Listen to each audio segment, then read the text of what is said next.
Good morning. Good morning. Good morning. How's everyone doing today? Thank God for the wake up. Say it one more time. A little bit more energy. Thank God for the wake up. Indeed. Well, welcome to another episode today of Talking Cancer, My Journey, My Way. Welcome. If it's your first time tuning in, welcome. I love you. I truly do. Because why? Because I love myself. The energy is good today. Today is one of those days where, hey, it's a little overcast, but I'm still shining my light.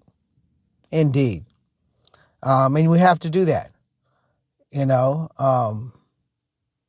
people ask me, hey, Lewis, why did you start this podcast Talking Cancer? Well, first of all, I have cancer, stage 4 at that. And I want people to know that you don't have to live in that misery. That's my biggest purpose. Because I don't want to live in that misery. I don't want to live in this bubble of, hey, this is how you're supposed to live. You know, you're supposed to be down and out and look horrible and all of this crap. And you know what? I might get to that point, you know, when I start my treatment again. And that's if I start my treatment again, right? So, but at this point today, right now, I feel great. And if I look in the mirror, I look great. Straight up. Positivity is going to be the key to my longevity and how long I'm going to be, hanging out with you.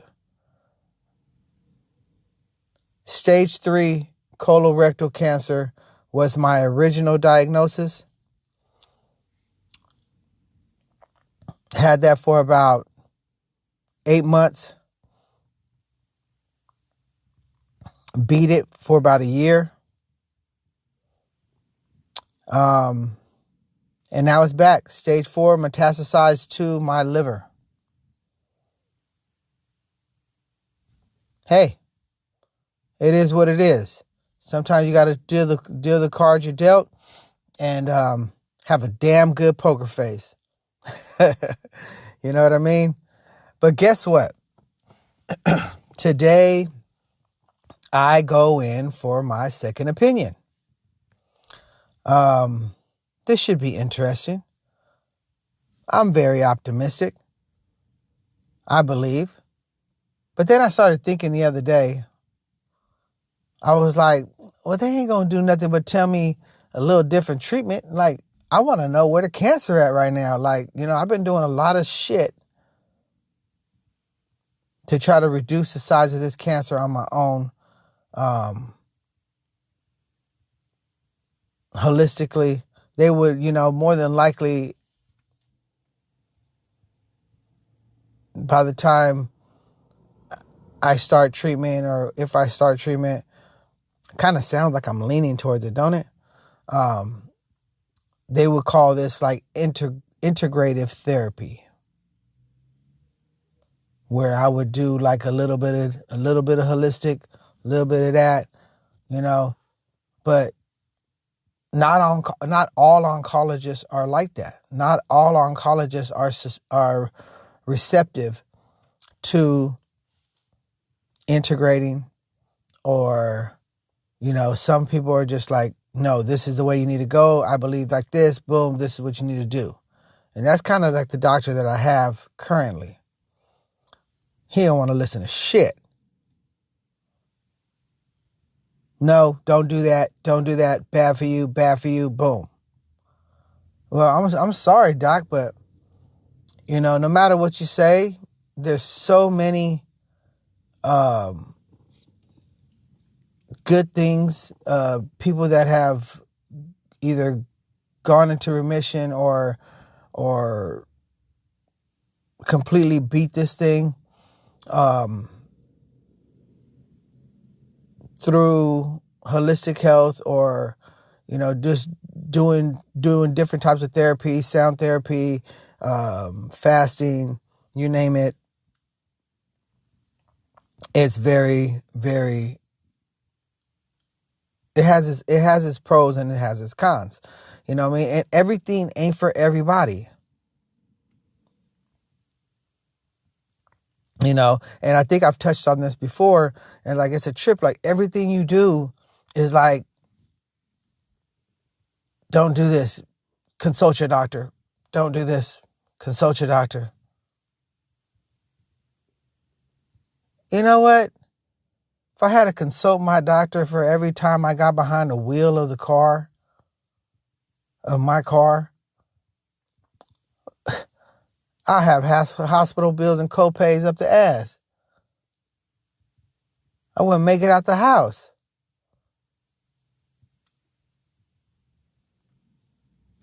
I got to ask a doctor what type of toothpaste to use. What type of soap am I supposed to use? Like, man, I mean, sometimes things just get too ridiculous. If I feel like going on a fast, I'm going to go on a fast. If I feel like only eating vegetables and being a vegetarian, that's what I'm going to do, or vegan or whatever it's called, well, that's what I'm going to do. I don't need a doctor's permission to do that. Who the fuck you think he is? Okay? I think and that's where, for me, I'm not speaking for everybody, but there has to come a point where you become your own advocate.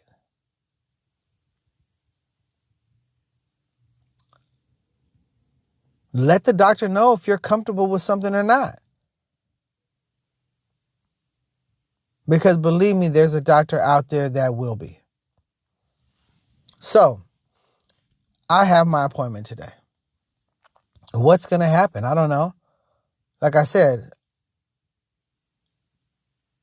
I don't know, a couple of days ago, I was like, they're just going to, have a treatment for me. Yeah, whatever. It's a little bit slightly different than the other one got me. But I want to know right now where I stand. I want to get another MRI or CAT scan or CT scan or whatever the hell it's called. And again, for those people are just tuning in, no, I don't speak all proper. I just speak. And sometimes I fuck up. So, but anyways, yeah, I want to get another MRI or a CT. I feel like my body chemistry has changed over the past 2 months, 3 months, since my last diagnosis.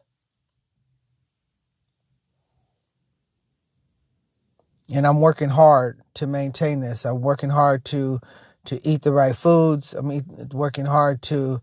The only thing that I haven't done, and I gotta,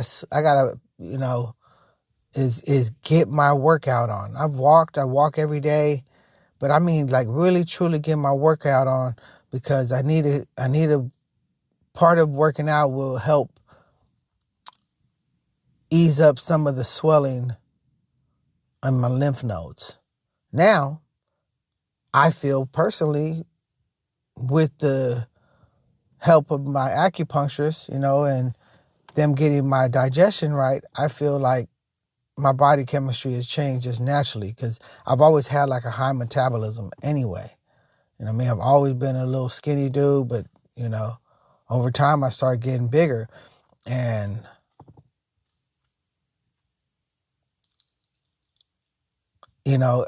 sometimes my brain just kind of goes all over the place. So you have to excuse me. Because I go back to this statistic, well, not really a statistic, but they say that colorectal cancer, and I got to look to see if it pertains to any cancer, but colorectal cancer or colon cancer, when from the day you're diagnosed, there's a very good possibility that you started having symptoms 10 to 15 years before your diagnosis. You know, like I said, I'm 49 now, so that means I started feeling something when I was 39, maybe younger.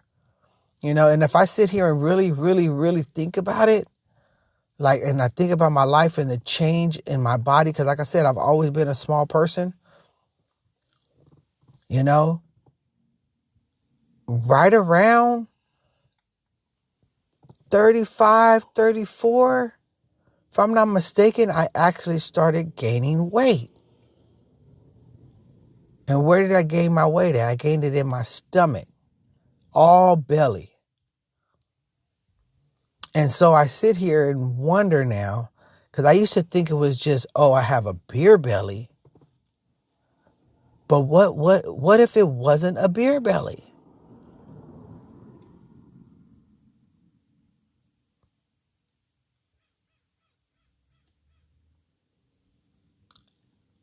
The whole point of me doing this podcast is to inform you.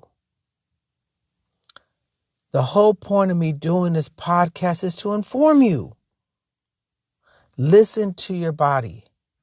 Listen to yourself. Go to the doctor.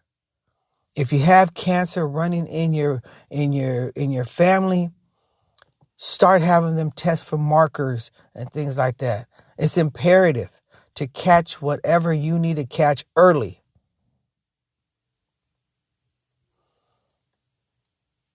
So you could have the last laugh. And this doesn't have to be your point where you're at stage 4.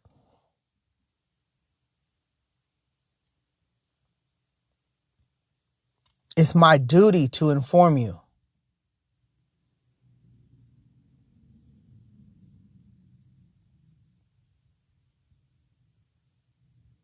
I'm here every day, Monday through Friday. And I know sometimes I might be all over the place. I know that. And that's okay, because I'm bringing you something just totally unscripted cancer talk.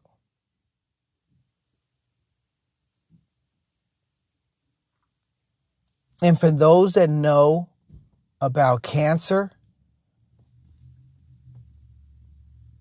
your brain doesn't sleep once you know that you got it.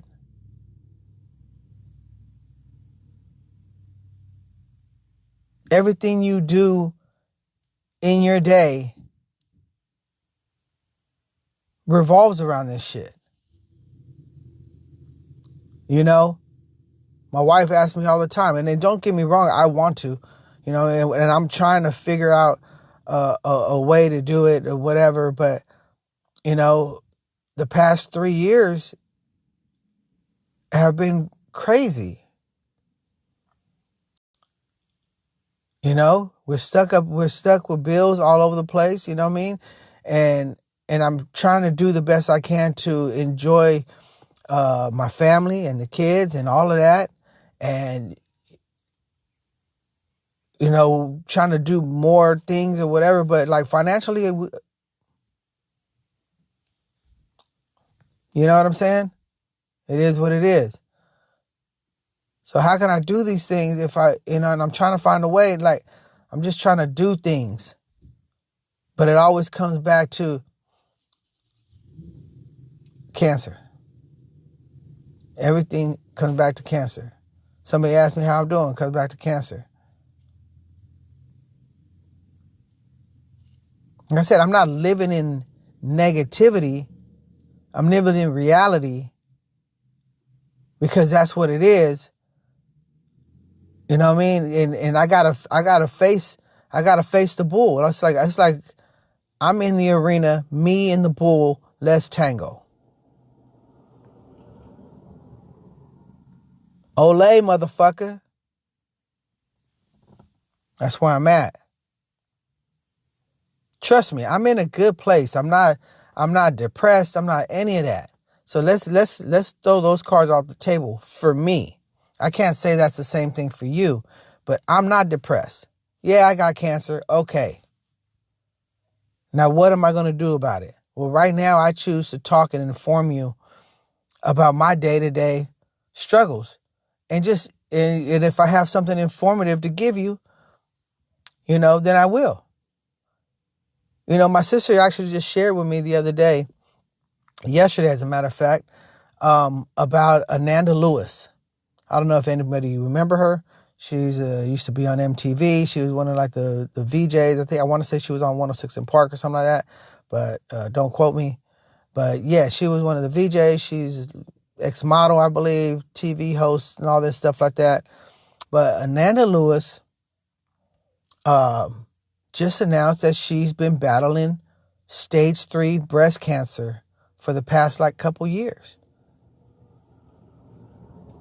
And I'm sitting here like, whoa, not cool, but at the same time amazing, because she finally found the strength to talk. And her thing was the same, almost actually practically identical to mine. She needs to inform. And it's really not about anything but informing the people that look like her, the people that look like me. My intention, my purpose at this very moment is to inform the people that look like me.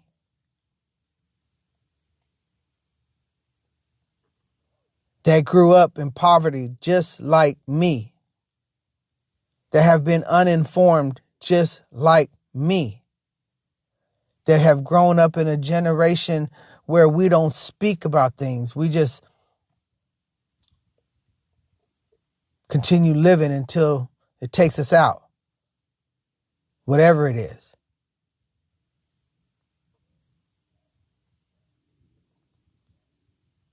We don't talk. I'm here to break all of these curses for me. And if I can help you get to a point where you start to break your family's generational curse, then so be it. But the platform needs to be opened up, not just by scholars and medical people. It needs to be, these things need to be opened up in the streets too. The inner city. The people that look like me need to be informed as well. And the people that look like me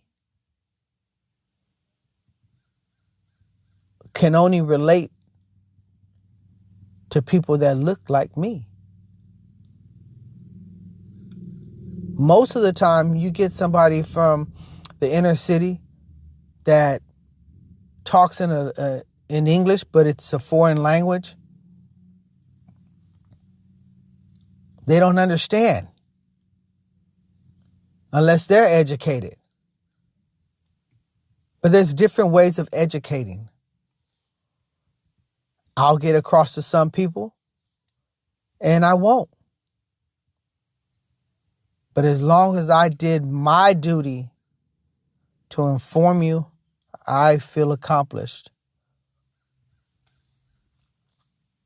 I thank everybody that listens to me, listens to my rants, listen to me just go off and tell you about my day of how I'm living with cancer.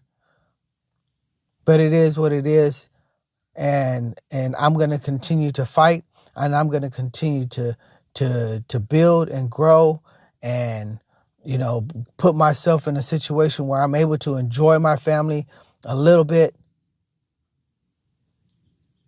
and do things with them. That's the hard part. Being in so much debt that you can't do nothing with them. I mean, you could do things, but it's like you can't do things. You know what I'm saying? Like, I want to go travel with them. I want to, help them see the world and things like that. But what does it do? Damn, I got them cancer bills though. What to do? You know what I mean? I don't want to leave my wife with the debt. I gotta figure out how to fix some shit. You know what I mean? Like, anyway, second opinion today. I'm going to go in there, listen to what they got to say for sure. And at the same time, start working on getting me another MRI or a CT and see exactly where I stand right now. That's my goal at this point. I want to see if anything that I've been doing during this whole waiting period, if anything has changed. That's key. And then decide if I want to integrate the therapies between mine and theirs. Because I don't have to do it their way. Yeah, they might have a 5-6 month plan for me for chemo and so on and so forth, or whatever it is, or some pills, or, testing some new market, new drug or whatever. But it's up to me how much I take and when to take. Asking them, hey, lower the dosage, things like that. You need to speak up. If you feel like your dosage is too hard on you, probably is. So many people die from chemo poisoning. Look that up. Chemo poisoning, excuse me. Look that up. All right? I'm available to you anytime. Reach out to me.